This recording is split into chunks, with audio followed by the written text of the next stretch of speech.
Chef साहब इन्ने ही बकरे फिर ले आंदे जे जी बिस्मिल्लाहिर्रहमानिर्रहीम। अच्छा जी ਇਹ ਬੱਕਰੇ ਇਹਨੇ ਜਿਹੜਾ ਵੇ ਨਾ ਆਪਣਾ ਚੁੱਕੇ ਲੋਕਾਂ ਨੇ ਫਰਿੱਜਾਂ ਦੇ ਵਿੱਚ ਗੋਸ਼ਤ ਹਜੇ ਵੀ ਪਿਆ ਹੋਵੇ, ਲੇਕਿਨ ਸਾਡਾ ਜਿਹੜਾ ਕਸਟਮਰ ਹੈ ਨਾ ਪੱਕਾ ਕਸਟਮਰ ਹੈ। ਉਹ ਜਿਹੜਾ ਵੇ ਨਾ ਗੋਸ਼ਤ ਘਰ ਪਿਆ ਹੈ ਨਾ ਪਿਆ ਹੋਵੇ ਉਹ ਸਾਡੇ ਕੋਲ ਆਉਂਦਾ ਵੇ, ਉਹ ਡਿਮਾਂਡ ਕਰਦਾ, ਉਹ ਕਹਿੰਦਾ ਭਾਈ ਨਾ ਭਾਵੇਂ ਵੱਡੀ ਦਾ ਦਿਨ ਵੀ ਆਵੇ ਨਾ ਤੇ ਸਾਨੂੰ ਗੋਸ਼ਤ ਖਵਾਓ।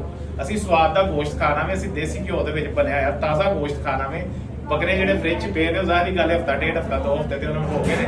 ਇਹ ਜਨਾਬ ਤਾਜ਼ਾ ਮਾਲ, ਇਹ ਤੁਸੀਂ ਵੇਖੋ ਉੱਠਦੀਆਂ ਜਵਾਨੀਆਂ ਨੇ ਕਿਸ ਤਰ੍ਹਾਂ ਦੀਆਂ ਚੜ੍ਹਦੀਆਂ ਜਵਾਨੀਆਂ, ਐਡੋਲਸੈਂਸ ਯਾਨੀ 16 17 18 ਸਾਲ ਜਿਹੜਾ ਨਾ ਉਹ ਜਵਾਨੀਆਂ ਜਿਹੜੀਆਂ ਜਿਸ ਤਰ੍ਹਾਂ ਜਵਾਨ ਮੁੰਡਾ ਤੇ ਕੁੜੀ ਹੁੰਦੇ ਨੇ, ਇਹ ਸਾਡੇ ਬੱਕਰੇ ਨੇ ਜਨਾਬ ਜਵਾਨ। ਠੀਕ ਹੈ ਨਾ ਇਹ ਬੁੱਢੇ ਨੇ ਨਾ ਹੀ ਇਹ ਬੱਚੇ ਨੇ, ਜਵਾਨ ਬੱਕਰੇ ਜਵਾਨ ਗੋਸ਼ਤ ਔਰ ਦੇਸੀ ਬੱਕਰੇ ਮੁਲਤਾਨ ਬਾਵਰਪੁਰ ਵਾਲੀ ਸਾਈਡ ਦਾ ਗੋਸ਼ਤ, ਬਿਹਤਰੀਨ ਗੋਸ਼ਤ ਦੇਸੀ ਬੱਕਰਿਆਂ ਦਾ ਕਿ ਜਿਹੜਾ ਆਪਣਾ ਤੁਸੀਂ ਪੱਕਦਾ ਹੋਏਗਾ ਤੇ ਤੁਹਾਨੂੰ ਉਹਦੀ ਖੁਸ਼ਬੂ ਫੀਲ ਹੋਏਗੀ।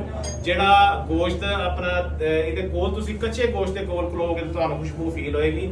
ਐਸਾ ਗੋਸ਼ਤ ਬਿਹਤਰੀਨ ਗੋਸ਼ਤ ਤੇ ਤਾਜ਼ਾ ਗੋਸ਼ਤ ਬਣਿਆ ਹੋਵੇ ਤੇ ਬੰਦਾ ਖਾਵੇ ਨਾ ਤੇ ਉਹਦਾ ਹੋਰ ਮਜ਼ਾ ਆਉਂਦਾ ਵੇ।